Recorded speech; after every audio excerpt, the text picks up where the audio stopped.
Welcome back to the Crypto's Key conversation. We're going to start with this CNBC article here. It says inflation rose 0.1% in August, even with sharp drop in gas prices. One of the key points here says the consumer price index increased 0.1% in August, excluding food and energy. The inflation gauge rose 0.6%, both higher than expected. So clearly the market, especially our market, has been affected. Bitcoin's currently sitting at 20,091. If we come over here and look at the 24-hour period, the low was 20,071. The high was 22,654. So obviously not only our market has been affected, but all markets have been affected due to the CPI data. Coming over here to the Bitcoin Fear and Greed Index, we're at a 34 right now in the fear range, but we're going to have an update here in less than 2 hours. And I definitely anticipate this coming down based on how the market's been affected by that data. So I wanted to start with that. Jeremy Hogan had put this up. He goes, let me zoom in here. It says, this is a huge week in crypto law. The Ripple summary judgment briefs will be filed today, although we won't see them until Monday, and a decision in the library case is expected this week. These two things will affect the entire space for years to come. So coming down here, Anthony asks Jeremy Hogan, what is your call? He says, I might make a call on the Ripple case after reading the briefs on Monday, or I might chicken out. Haven't decided yet. Futurism says, any predictions on the library case? I think the judge is going to split the baby. Exactly how? I don't know. Just wild speculation. So it's going to be kind of just a waiting game to kind of see what happens. And I think he's 100% correct when it comes to setting precedent, in regards of the SEC's involvement and just precedent within the space. Obviously, the Ripple versus SEC and the library case are going to be huge in regards to starting to formalize some sort of standard, if you will, with this space. So hopefully, when it comes to the innovation, growth, prosperity, and health of this space and the investors within the space, the outcome is in our favor. So it's just going to be a waiting game to see what happens. This is from Library right here. It says, the judge is about to miss his own timeline in our case. Who does he think he is? A software engineer? They also say John Deaton thinks the judge being slow or late is probably good. Jeremy Hogan says, when waiting for a jury to return a verdict, the longer it takes, usually the better for the defendant. I don't think that translates 100% to the library case, except to suggest maybe a nuanced opinion, which takes more thought and time rather than just a yes or no. So, I mean, obviously, based on, their time, Jeremy Hogan and Johnny Deaton, their time and experience in litigation, being on both sides, defendants, prosecution, and so on, like this, they're kind of giving their speculation based on the evidence that's been presented. So it's just a waiting game to kind of see what happens.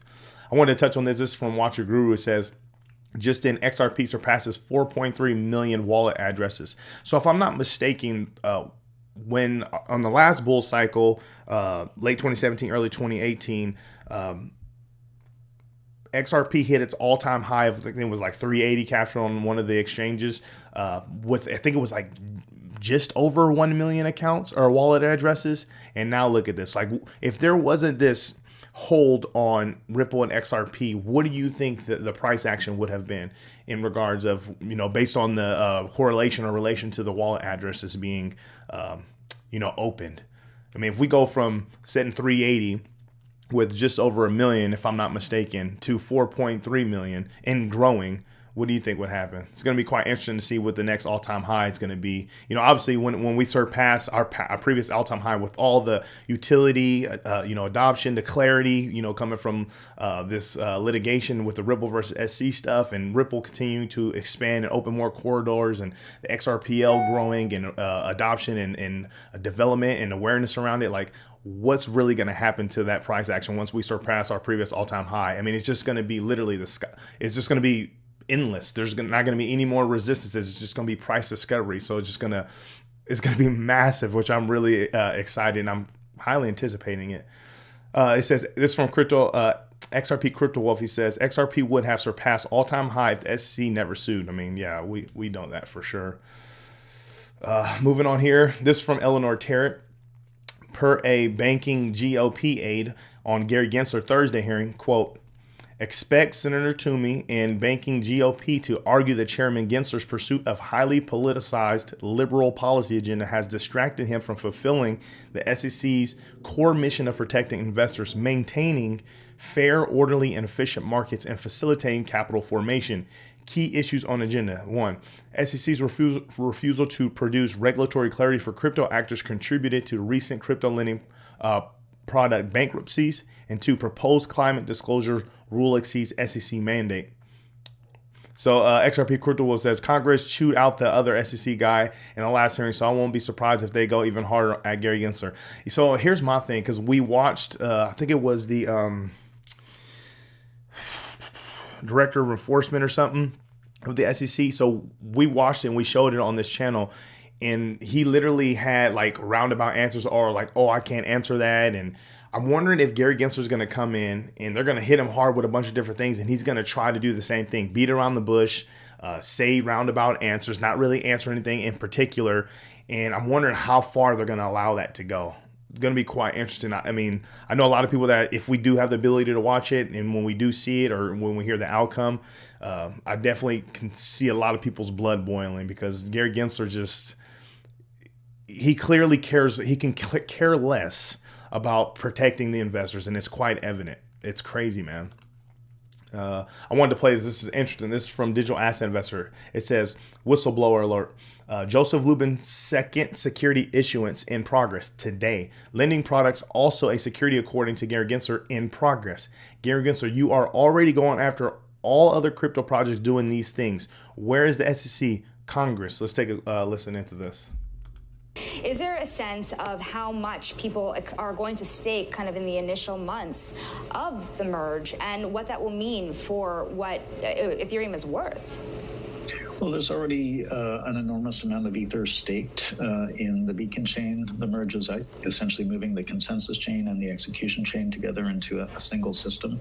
So there's already a huge amount of Ether staked, and we anticipate that with the reduction in this overhanging uncertainty, once the merge is complete, that many more actors, including institutions, financial institutions, will take that as a go sign that the coast is clear, and that they can treat Ether, a yielding asset, as something that they want to participate in as a decorrelated or uncorrelated asset, and an infrastructure that they already consider potentially systemically important in the future and need to gain expertise in. And so we've spoken to many financial institutions that are ready to dive in.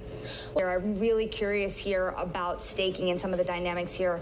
Do you fear that staking as a business, as you see Coinbase doing more of, and as you'd like to see more financial institutions do to encourage more staking to build this network, do you think it can come under scrutiny from regulators who fear that this is a yield-generating product, that this is could cause some liquidity mismatches, as we've seen in some other yield products in the crypto space? Yeah, well, it is under scrutiny by regulators. Everything we do is under scrutiny by regulators. And since the start of the advent of our ecosystem, we've been progressively decentralizing what we do. We couldn't start out massively decentralized, and that is the goal. And every time that hackers or attackers within the rules in our ecosystem to try to exploit certain systems for monetary gain, or regulators identify weaknesses, and some of those weaknesses are in the form of centralization in our technology. We take that as a teaching signal, and that's where we focus next on making things rigorously, maximally decentralized. And so we already have a lot of work underway to decentralize every aspect of the staking ecosystem. Joe, just want to squeeze this in quickly. So one word answer. When do you think the flippening might happen? Soon. Is there a sense of how much? I mean, here's the thing, and this is what we've all been literally asking for, is just level the playing field. You know, when you're applying all these, rules and unwritten regulations on all the other platforms or crypto projects, but you're not applying it to, the likes of Bitcoin and Ethereum in particular, that's where you go wrong, because it's something that you can't do. It's just not. It's not legal. It's not ethical. It's not right. How are you going to, pick and choose, first of all, winners and losers, but pick and choose who you go after, what laws you throw at them versus, the next project? That's just not, it's not going to work. And hopefully when it comes to this hearing that's coming up, they really get something out of it.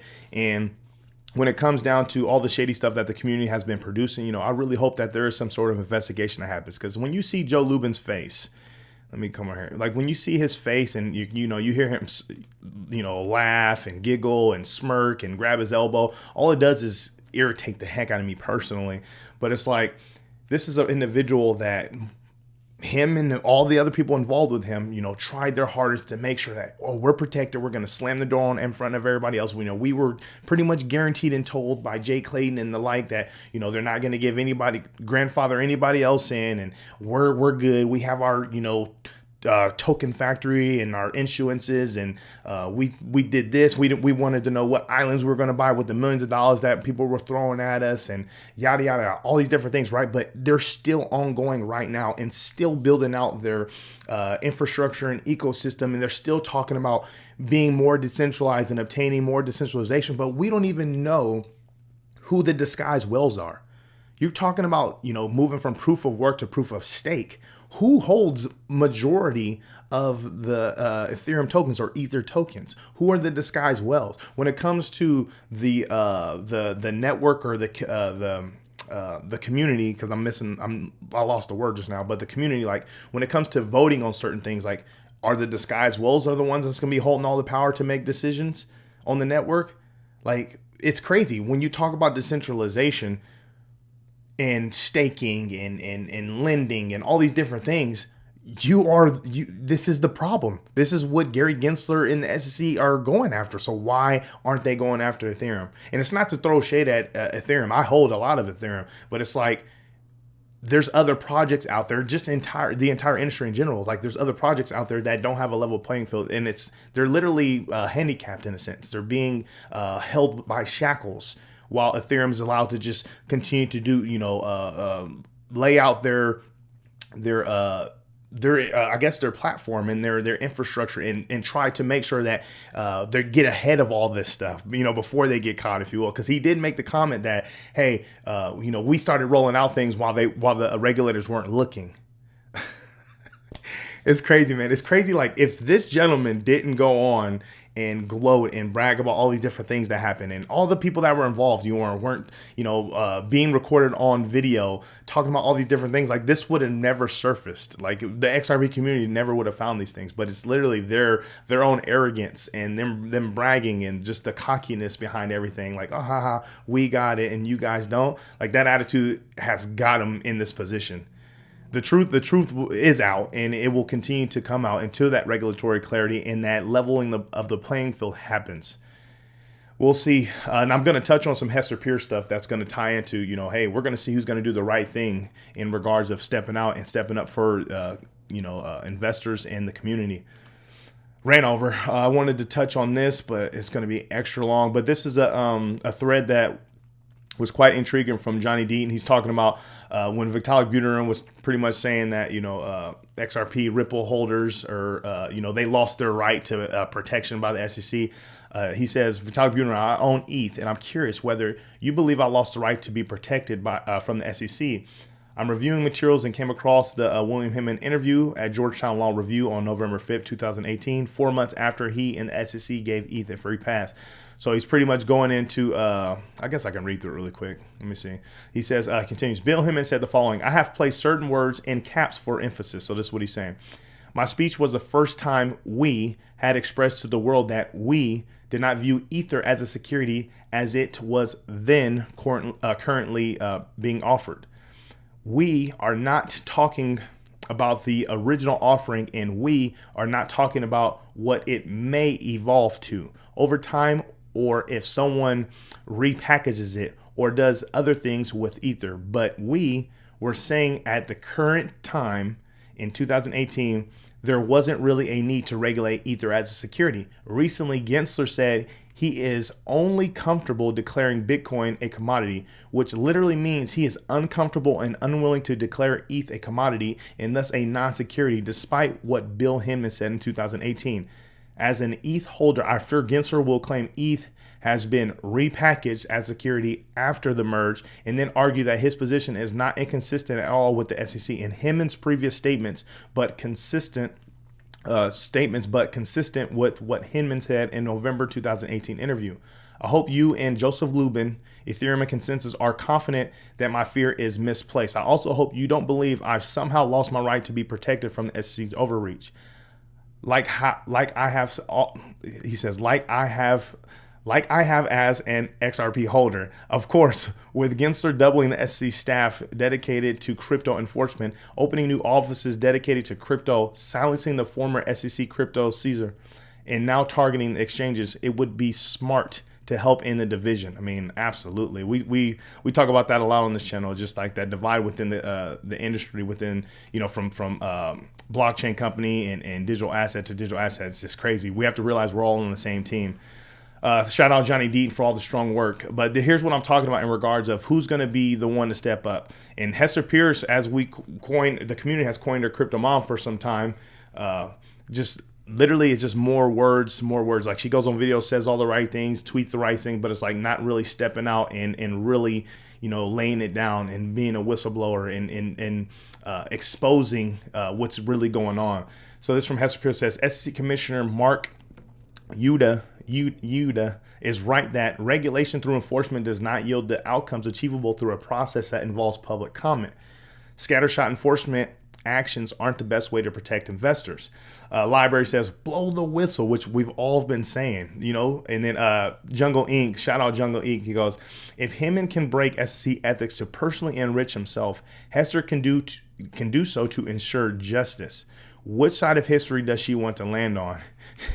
Bill says, probably just play it safe. I mean, that seems like that's kind of what's been happening. And, none of us can really speak to, what's being held over her head, if she has certain NDAs or whatever the case is. Like, we can't really speak to kind of what's going on behind the scenes with her or what her plan is, or if she has some sort of plan in regards of what's been going on. But it's just unfortunate that, there's just been nothing but words, no real action outside of just the little words that get everybody excited at times, but it's like really nothing happens. We'll see.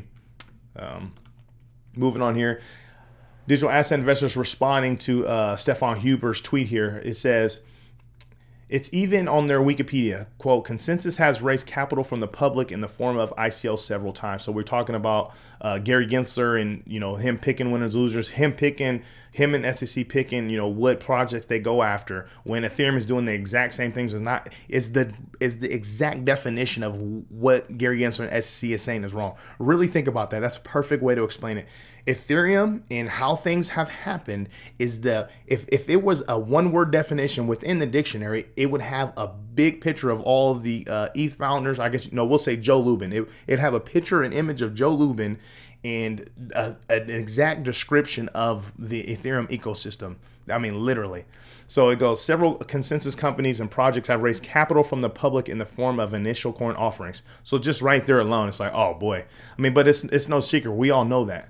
But Digital Asset Investor says the SEC and Gary Gensler and Hester Pierce will never have any credibility in crypto until Ethereum is held to the same standard as all other crypto. And that's literally what we just covered.